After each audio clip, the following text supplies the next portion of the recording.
nothing between these two teams for 4 quarters. Here we go to begin overtime. That'll be taken in the end zone. And in hindsight, probably should have stayed where he was, as he'll only get back to the 16-yard line. And Green Bay getting ready to go as they take the field. They control their own destiny here. They have the football in overtime. Obviously, a touchdown would win it. And I think teams around the league are still adjusting to the idea of going downfield, scoring a touchdown wins the game, because they were used to just going downfield and trying to get in field goal range to win a game. Still having to make that transition.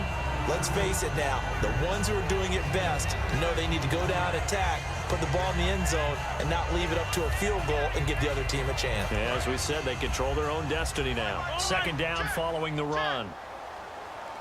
They come out here in the eye. On the ground with Ripkowski. And he's brought down, getting this one up to about the 35. They give him 13 yards there on the play and a fresh set of downs. Well, after that pickup of a first down, I think some of the defensive guys are going to be looking over their coordinator and saying that was not in the scouting report. That went against every tendency most teams have. You don't usually hand the ball to your big guy in that situation.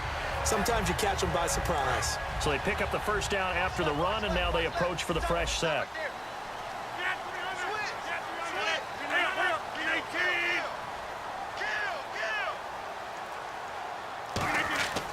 First throw of overtime for Rodgers.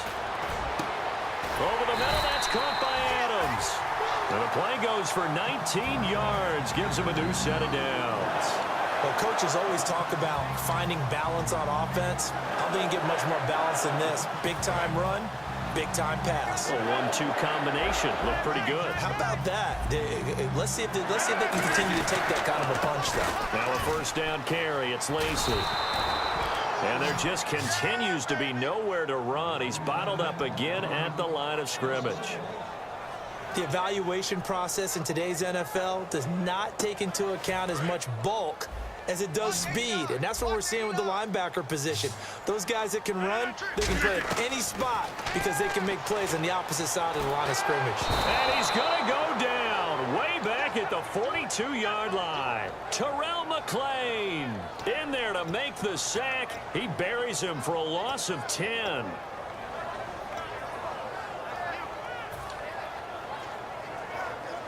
Big sack on second down. Now the offense needs to convert here on third.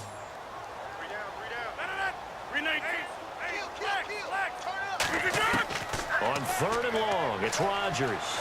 He's going to loft one deep left side here. He dropped it. Couldn't hang on in the end zone. So no 6 points, incomplete. You can feel the anguish all the way up here. It certainly looked like he had that one in the end zone, open, unable to hold on to it.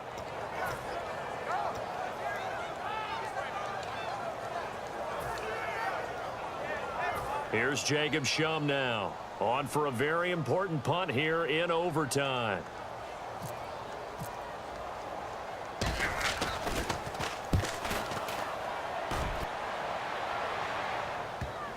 And a nice job here on special teams. This will be down inside the 10 at the 8-yard line. Now the Cowboys offense heads back onto the field. Their defense did its job, got the stop. All they need is 3, and this is over. Couldn't have done much else other than score themselves and end it. But they turned it back over to them, and now all they need is a field goal to win the game. An excellent job by the defense. Can the offense finish things off? Part 1 is done, now part 2. In motion here is Witten.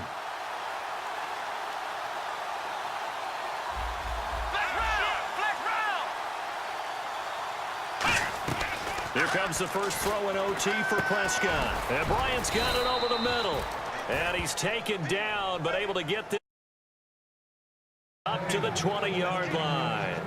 Charles, on the slant, you always need good ball placement. They got it there. Brandon, the quarterback, put it in the exact perfect spot, right to the upfield shoulder of the receiver, and he used his body to keep the defender away. For the offense lining up 1st and 10.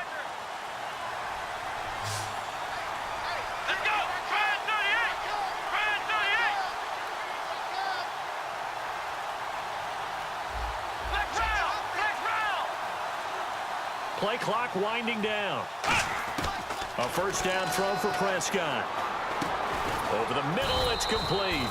Give him 9 there on the first down completion. In today's football, where receivers break tackles, make people miss, get upfield for the extra yardage, when you see a play like that where it's caught and he's dropped on the spot, that's a big-time play by the defense. Let's go! White 9! White 9!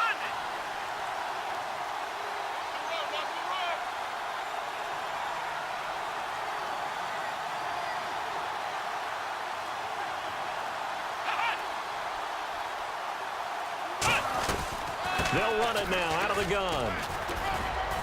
And he'll get it up near the 35, right at the 34 here. At 5 yards on the play there, the drive will continue. 2nd and 1, and people want to run the football. This is where every back in the league is supposed to do exactly what we just saw there. Pick up the first down.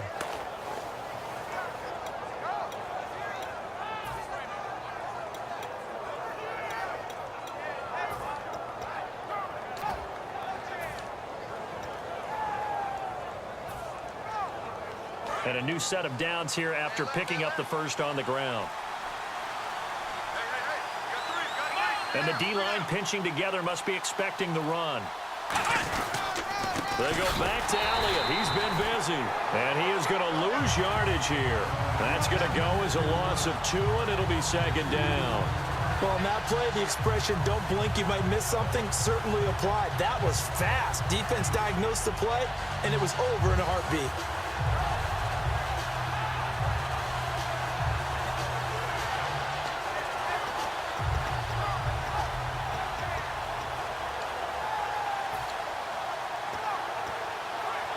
And the offense moving in the wrong direction here now as they face a 2nd and 12. And the play clock's running down. Prescott now on 2nd down. And this is going to be caught. He won the fight for the football. And he is in for the score. And it is absolute stunned silence here as they win it on the road in overtime. Well, you never know what you're going to expect. You come to the stadium to call a game. Sometimes you get good ones. Sometimes you get bad ones. Sometimes you get great ones. And that's what we had here. What an exciting finish on that last big play. And I think that as we look at it, when you're talking about a great finish, which went along with a game that obviously was dramatic because we did get into overtime, what type of play calls do you have left? What have you not shown? Or what have you made an adjustment to what you've worked on all the way through that's going to give you the play we saw